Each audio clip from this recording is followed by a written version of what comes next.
بہت ہی خوبصورت پیغام اس تقریب کے لیے ہمارے لیے بھیجا ہے، اور اسی لیے میں نے انہیں بھی چاہا کہ وہ یہاں پہ اسٹیج پہ موجود رہیں.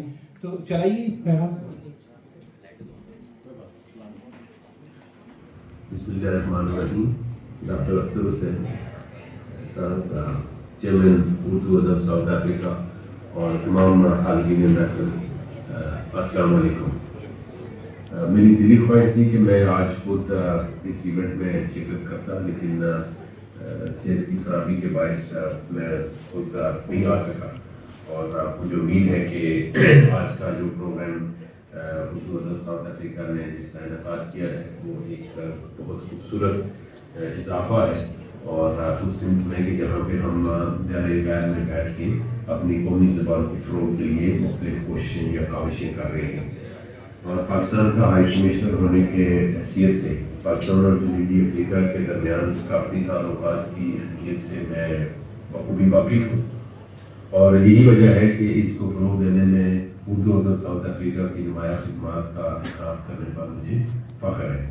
مجھے یہ دیکھ کر بے حد مسرت ہو رہی ہے کہ اردو جو ہماری قومی زبان ہے اور اپنا اثر باقی دنیا کے ساتھ اب جنوبی افریقہ میں بھی دکھا رہی ہے. اردو ادب اور شاعری دنیا کے کروڑوں لوگوں کے دلوں میں ایک مقام رکھتی ہے. غالب، اقبال اور فیض جیسے عظیم شاعروں کی تخلیقات ہماری زندگی کو ترغیب اور رونق بخشتے ہیں. میں اردو ادب، ثقافت اور زبان کے فروغ کے لیے اردو ادب جنوبی افریقہ کی کوششوں کو سراہتا ہوں. ہمارے ثقافتی ورثے کے تحفظ اور فروغ کے لیے آپ کی لگن واقعی قابل تعریف ہے. میں آپ کی کوششوں میں آپ کے لیے نیک خواہشات کا اظہار کرتا ہوں، اور پاکستان اور جنوبی افریقہ کے تعلقات کو مضبوط بنانے میں آپ کے کام کے ساتھ کو دیکھنے کا منتظر ہوں. ساتھ ہی میں جو یہاں پہ ہمارے ساؤتھ افریقہ کے دوست اور بھائی بیٹھے ہوئے ہیں یا بہنیں ہیں جو اس ایونٹ میں شرکت کر رہے ہیں، وہ مقررین کے طور پہ یا سامعین کے طور پہ ان کا بھی شکریہ ادا کرتا ہوں کہ ان کے تعاون کے بغیر شاید اردو ادب ساؤتھ افریقہ وہ کامیابیاں حاصل نہ کر سکے.